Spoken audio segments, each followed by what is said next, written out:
जितेंद्र नारायण त्यागी के मुकाबले में लाके खड़ा कर देते। समझ गए ना? जितेंद्र नारायण त्यागी हम किसको कह रहे हैं ना?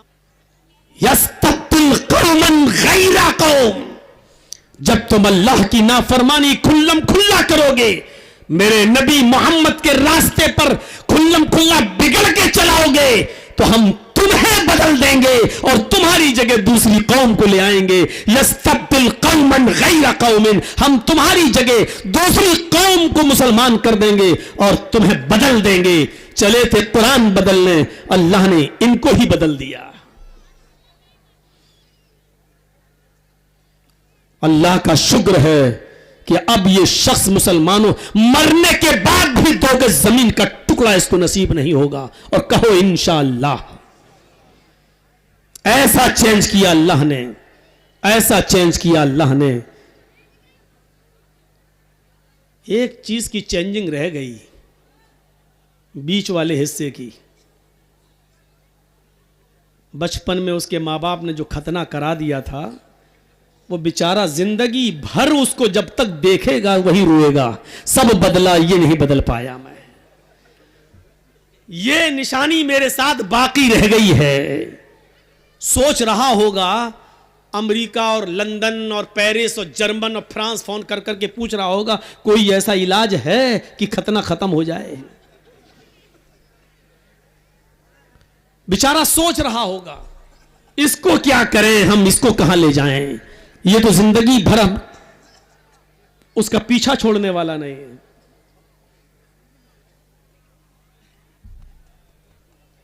कोई ताकत नहीं है जो कुरान को बदल दे, कोई ताकत नहीं। चले थे 26 आयतें बदलने, अरे तुम 26 आयतें क्या, 26 मर्तबा मरने के बाद और अल्लाह की कुदरत से 26 मर्तबा जिंदा भी हो जाओ, और 26 मर्तबा जिंदा होने के बाद भी चाहो कि 26 आयतें बदल दें, तो 26 आयतें तो बहुत दूर की बात, कुरान का एक नुक्ता भी इधर से उधर नहीं कर सकते। एक नुक्ता भी इधर से उधर नहीं। ये तेरे बाप की किताब नहीं है। जिसने तुझे मंत्र पढ़ाया ये उसके बाप का भी कुरान नहीं है।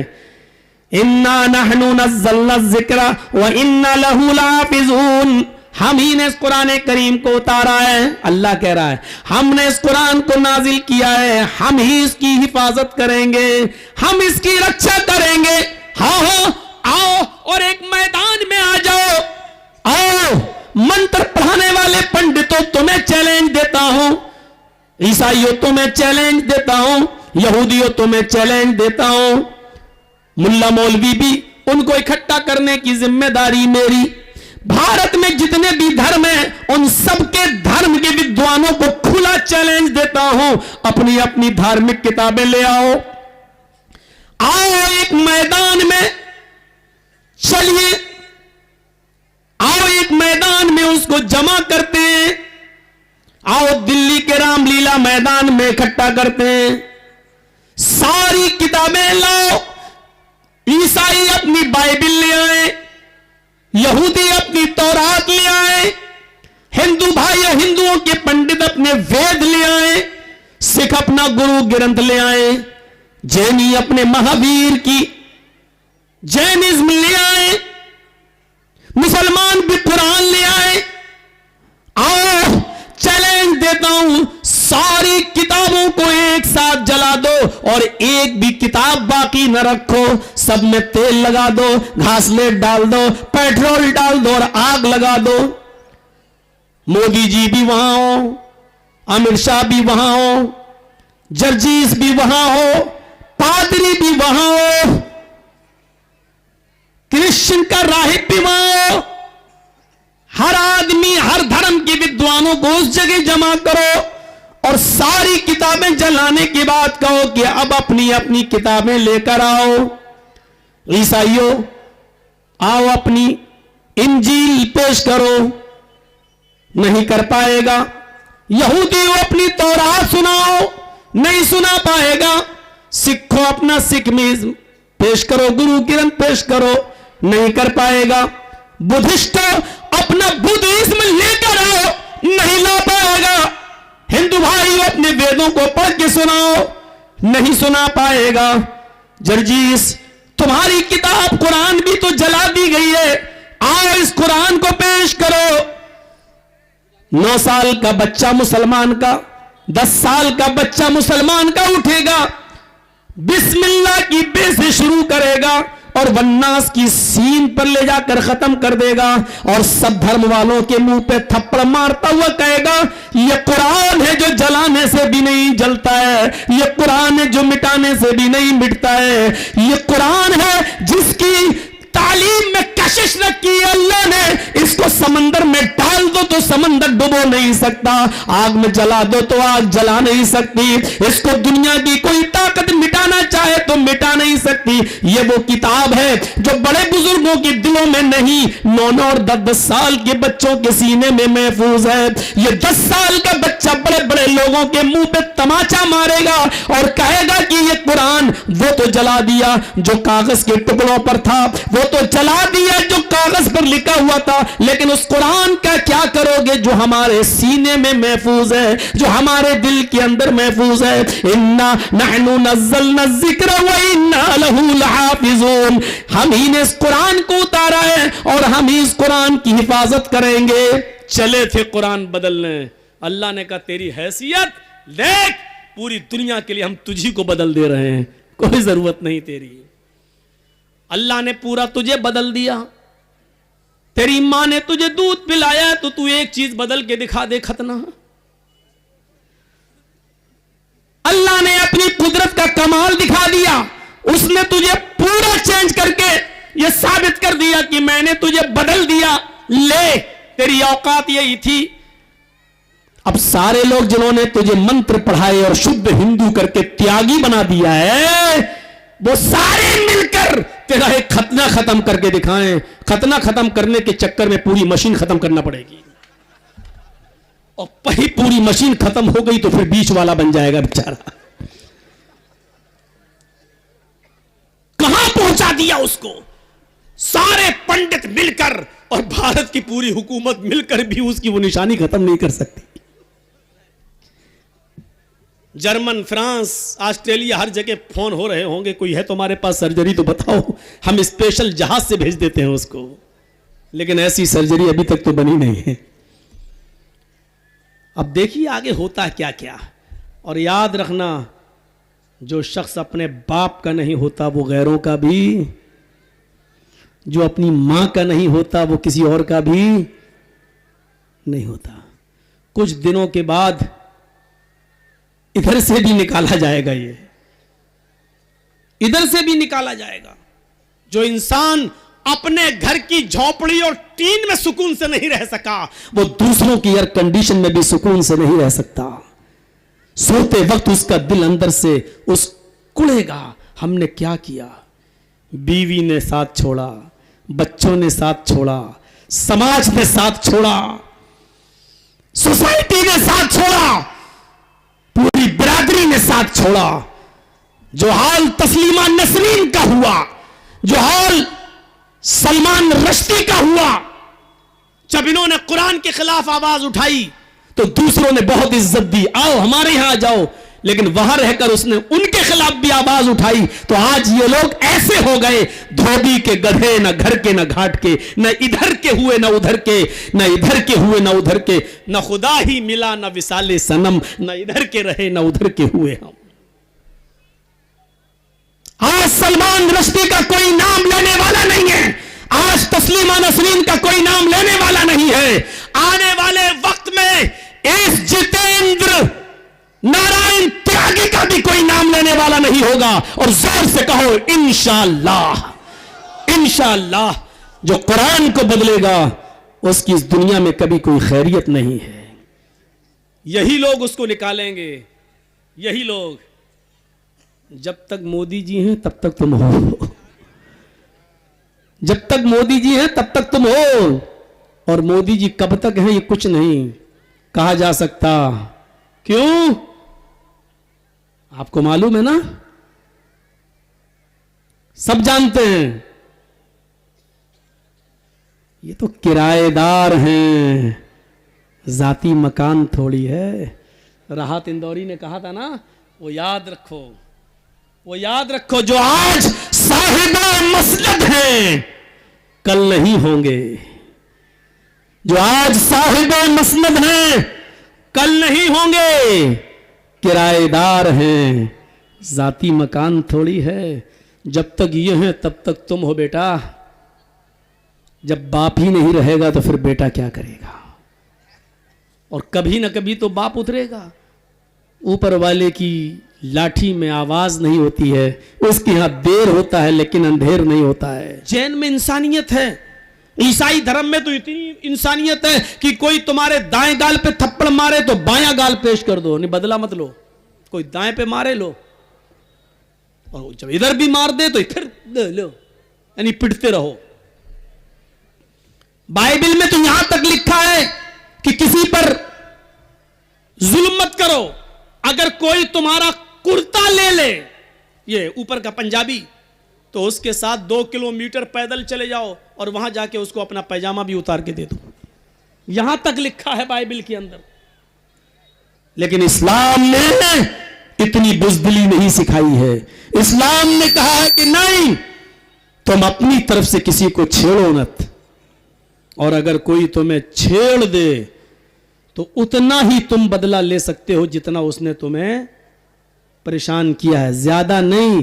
अगर माफ कर दो तो बेहतर है, लेकिन बदला लेना चाहो तो ले सकते हो। लेकिन कभी कभी बदला लेना जरूरी हो जाता है, क्योंकि कौमों की जिंदगी का इन्हिसार उसी पर है। इसलिए कुरान ने कहा वफिल क़िसासी हयातुन, बदला लेने में जिंदगी है। अगर आप बदला नहीं लेंगे तो ये लोग जुल्म पे जुल्म करते चले जाएंगे, आप बर्दाश्त करते चले जाएंगे, तो फिर ये लोग तुम्हें मार डालेंगे। इसलिए अगर कोई तुम्हें कत्ल कर दे तो बदले में उसको भी कत्ल कर दो, ताकि ये सजा जब लोग देखें तो फिर किसी दूसरे के अंदर हिम्मत ना पड़ सके फिर किसी को कत्ल करने की। अगर आप कातिल को कत्ल कर दोगे तो फिर बहुत से कत्ल होने से बचा लोगे। चोर के हाथ काट दोगे तो बहुत सी चोरियों से समाज को बचा लोगे। बलात्कारी को पत्थरों से मार मार के उसको हलाक करके उसको मार डालोगे तो बहुत सी मां बहन बेटियों को तुम बलात्कार होने से बचा लोगे। वफिल क़िसासी हयातुन, बदला लेने में जिंदगी है, यह कुरान ने कहा है मेरे भाइयों। और कभी कभी बदला लेना जरूरी भी हो जाता है। हमारी इन बातों को आप देखिए और सोचिए। मोहम्मदुर रसूलुल्लाह की जो एक हदीस सुनाता हूं आपको, थोड़ा सा अगर औरतों लेडीज़ के अंदर से अगर आवाज़ कम हो जाए तो बड़ी मेहरबानी होगी। वैसे आज बहुत सुकून से सुन रही हैं, आज तारीफ़ करना पड़ेगी, वरना औरतें कभी इतनी खामोशी से सुनती नहीं हैं। या तो इनको समझ में आ रहा है मेरी हिंदी, थोड़ा सा और अगर ये बेचारी कपड़ा अपना ना दिखाएं किसी को, साड़ी कितने की, तू कहाँ से ली, चांचल में कहाँ मिलती है, कौन सी दुकान में मिलती है, ये थोड़ा सा अगर ये अपनी चोंचे बंद कर दें तो बड़ी मेहरबानी होगी। जलसे के बाद बता देना ये साड़ी कितने की आई, चप्पल कितने की आई, पर्स कितने की, कहाँ से, थोड़ा सा जलसे में थोड़ा सा आप खामोश हो जाएं। और अगर समझ में नहीं आ रहा है तो जाएं, कोई बात नहीं, कोई फ़र्ज थोड़ी है जलसा सुनना। लेकिन सुनेंगी तो कुछ तो समझ में आएगा। जब हिंदी के सीरियल समझ में आ जाते हैं, सास भी कभी बहू थी, जब ये समझ में आ जाता है तो हमारी बात क्यों नहीं समझ में आ रही है? आएगी इंशाल्लाह। हम तो बहुत आसान, बहुत हम स्लो बोल रहे हैं। कोई बंबई और हैदराबाद में बोल रहे होते तो अभी तक हम कितनी स्पीड होती है हमारी। हम बहुत स्लो बोल रहे हैं सिर्फ आपको समझाने के लिए। तो सीरियल समझ लेती हो, हिंदी फिल्में समझ लेती हो, हिंदी गाने समझ लेती हो, तो मेरी बात भी समझ लोगी इंशाल्लाह। एक हदीस पढ़ता हूं, देखिए उस हदीस के अंदर अल्लाह के नबी सल्लल्लाहु अलैहि वसल्लम के कितने नाम बताए गए हैं। देखिए, वान जुबैर इब्न मुतइम रज़ियल्लाहु तआला अन्हु क़ाल समिअतु रसूलल्लाह सल्लल्लाहु अलैहि वसल्लम यक़ूल इन्ना ली अस्माअन अना मुहम्मदुन व अना अहमदु व अना अल-माही यमहुल्लाहु बिल कुफ्र व अना अल-हाशिर युहशरु अन्नास अला क़दमय यौम अल-क़ियामह व अना अल-आक़िब वल आक़िबु अल्लज़ी लैसा बअदहु नबिय्युन रवाहु मुस्लिम फ़ी किताबिल फ़ज़ाइल। ये हदीस इमाम मुस्लिम किताबुल फ़ज़ाइल में लाए हैं, मैंने ऐसे ही पढ़ दी है। सुनिए, हज़रत जुबैर इब्न मुतइम फरमाते हैं कि अल्लाह के नबी सल्लल्लाहु अलैहि वसल्लम ने फरमाया, मेरे चंद नाम हैं, उन नामों में पहला नाम क्या है? अना मुहम्मदुन, मेरा एक नाम मोहम्मद है। चाचा कहाँ जा रहे हो? बीच से ना उठा करो, पेशाब करने जा रहे हो? हमने सोचा घर जा रहे हो। अब इस उम्र में घर जाके क्या करोगे? बैठिए भाई। अना मुहम्मदुन, मेरा एक नाम मोहम्मद है। 5 नाम बता रहा हूं, वो कहां गए? अब आवाज आ रही है ना? सही आ रही है? ठीक है। अना मुहम्मदुन, सुनिए 5 नाम मैं किसी को भी खड़ा करके पूछ सकता हूं, ये 5 नाम कौन से हैं।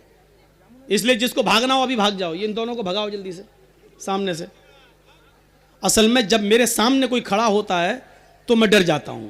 उसकी वजह क्या हुई, हैदराबाद वगैरह में ऐसे कोई सामने से खड़ा हुआ तो मैं समझा जा रहा पेशाब करने, लेकिन वो आया और सीधा मेरा माइक पकड़ के फेंक दिया।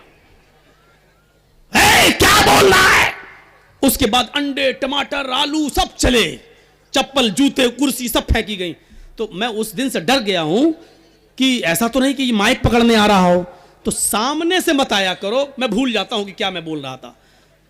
पीछे उड़ जा कोई बात नहीं, लेकिन सामने ही आप उड़ जाते हैं तो मैं एकदम डर जाता हूं। ये हैदराबाद में तो तकरीर नहीं कर रहा हूं, कहीं ऐसा लगता है, मेरा दिमाग वहां पहुंच जाता है। तो ये 5 नाम याद रखना। अना मोहम्मदुन, मेरा पहला नाम, एक नाम क्या है? मोहम्मद। व अना अहमदु, और दूसरा नाम मेरा क्या है? अहमद। एक नाम मोहम्मद और एक नाम अहमद। तीसरा नाम वानल माही, मेरा एक तीसरा नाम है माही, मिटाने वाला, गुनाहों को मिटाने वाला, गुनाहों को खत्म करने वाला। तीसरा नाम माही। चौथा नाम हाशिर, हाशिर जमा करने वाला, इकट्ठा करने वाला। युहशरुन्नासु अला क़दमैया यौमल क़यामा, क़यामत के दिन अल्लाह सबको मेरे कदमों तले जमा करेगा। हदीस में आता है ना कि सब लोग अपने अपने नबियों के पास जाएंगे और सारे नबी मना कर देंगे कि नहीं, हम तो तुम्हारी कुछ नहीं मदद कर सकते हैं, तुम सब अल्लाह के रसूल मोहम्मद सल्लल्लाहु अलैहि वसल्लम के पास जाओ, वही काम आ सकते हैं। आदम अलैहिस्सलाम कहेंगे मुझसे भी खता हो गई थी, मैंने जन्नत में ये शजर ममनुआ जो मना किया गया था फल खा लिया था। यूनुस अलैहिस्सलाम कहेंगे नहीं साहब, हम सिफारिश नहीं कर सकते, हमने भी, अल्लाह ने हुक्म नहीं दिया था और हम अल्लाह का कहना माने बगैर हम चले गए, समंदर की मछली ने हमें निगल लिया था। सब लोग अपना अपना कसूर बता के पल्ला झाड़ लेंगे और सब अल्लाह के नबी के पास भेज देंगे। सारे लोग जनाब मोहम्मद रसूलुल्लाह के पास जमा हो जाएंगे। तो कहा हाशिर, सब लोग जमा हो जाएंगे कयामत के दिन मेरे कदमों के पास, मेरे पैरों के पास। तो एक नाम क्या है? हाशिर, जमा करने वाला। 4 नाम हो गए ना, मोहम्मद, अहमद, माही, हाशिर, और 5वां नाम आकिब। आकिब के माना होते हैं पीछे आने वाला, बाद में आने वाला, लास्ट में आने वाला। वलाकिबुल्लज़ी लैसा बअदहु नबिय्युन, अल्लाह के नबी ने कहा मैं सबके बाद आया हूं, यानी मेरे बाद अब कोई नहीं आएगा, मैं लास्ट हूं। अना खातिमुन नबिय्यीन ला नबिय्य बादी, मैं आखिरी नबी हूं और मेरे बाद कोई नबी नहीं आएगा। ये 5 नाम आए हैं हदीस में। पहला नाम मोहम्मद, ये नाम वेदों में कैसे आया देखिए। अज्ञान हेतु कीरत मोह मदांधिकारम नाशम विधायम हितदो दयते विवेका, मोहम्मद नाम वेद में आ गया। अहमद नाम भी वेद में आया है। अहमिद पितुष्परी मेधामृतस्य जगरब अहम सूर्यवाजनी वेदाहमिद पुरुष महानिमादित्य वरुण तपस प्रस्तात्यन्याय, ये भी आ गया। तीसरा नाम माही, मिटाने वाला। चौथा नाम हाशिर, 5वां नाम आकिब। पहले इन दोनों की वजाहत कर देता हूं। 2 नाम, अज्ञान हेतु किरत मोह मद अंधिकारम, हम अलग अलग पढ़ रहे हैं, पहले हम आपको अलग अलग बता रहे हैं। अज्ञान हेतु किरत मोह मद अंधिकारम नाशम विधायम, अब इसको मिलाकर इसके उच्चारण को यूं पढ़ा जाएगा, अज्ञान हेतु किरत मोह मदांधिकारम नाशम विधायम हितदो दयते विवेका, ये उसका प्रोनाउंसिएशन होगा, ये उसका उच्चारण होगा, ये ऐसे पढ़ा जाएगा। अज्ञान हेतु किरत मोह मदांधिकारम नाशम विधायम, अज्ञान हेतु किरत, अपने मां के पेट से कुछ भी सीख कर ना आने वाला, उम्मी, अनपढ़, उम्मी, जैसे बच्चा मां के पेट से पैदा होता तो कुछ पढ़ना लिखना नहीं जानता, ऐसे ही अपने मां के पेट से पैदा होने वाला अज्ञान, कुछ भी सीख कर ना उसका नाम मोहम्मद होगा। मोहम्मद अंधिकारम नाशम, उसके आने से पहले अंधेरा ही अंधेरा होगा, घटाटोप अंधेरा होगा। अंधेरे का मतलब पाप गुनाह, कदम कदम पर गुनाह, कदम कदम पर पाप। मोहम्मद के आने से पहले गुनाहों का जाल बिछा हुआ होगा, पापों का, गुनाहों का नेट बिछा हुआ होगा। नाशम विधायम, मोहम्मद जब आ जाएंगे तो गुनाहों को नाश कर देंगे, गुनाहों को मिटा देंगे, गुनाहों के काम को खत्म कर देंगे। लीजिए, मोहम्मद के आने से पहले बहुत बुराइयां होंगी और मोहम्मद के आने के बाद बुराइयां मिट जाएंगी। ये पहली चीज बताइए मोहम्मद की। किसमें? श्रीमद् भागवत पुराण स्कंद 12 अध्याय 2 का मंत्र नंबर 16। अब देखिए, मोहम्मद रसूलुल्लाह के आने से पहले कितनी बुराइयां थी, मोहम्मद रसूलुल्लाह के आने से पहले कितनी गुमराहियां थी, कितने गुनाह थे। शराब वो ऐसी पीते थे कि खाना खाते थे तो शराब की बोतल पानी की जगह पर वो रख लिया करते थे, और जब लुकमा अटक जाता था तो वो पानी से नहीं शराब से निकालते थे। उनके घर में जब बच्चा पैदा होता तो बच्चे को सबसे पहले शहद नहीं देते, मां अपना दूध भी नहीं पिलाती।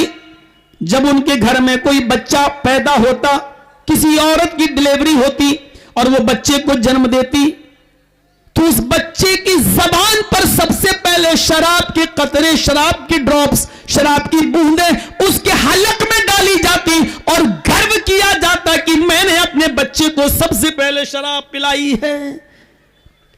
बच्चे को पहला पैदा होने के बाद पहली चीज जो उसको दी जाती थी वो शराब दी जाती थी। जुआ इतना खेला जाता था कि जुए में रकम हार गए तो मकान लगा दिया, मकान हार गए तो बीवी जुए में लगा दी, और बीवी भी हार गए तो अपनी जवान बेटी भी जुए में लगा दी। फिर भी पेट नहीं भरता था, नहीं कुछ और होता तो मैं वो भी जुए में लगा देता। इतना अंधेरा था, इतना अंधेरा, अंधकार का और गुनाहों का यह हाल था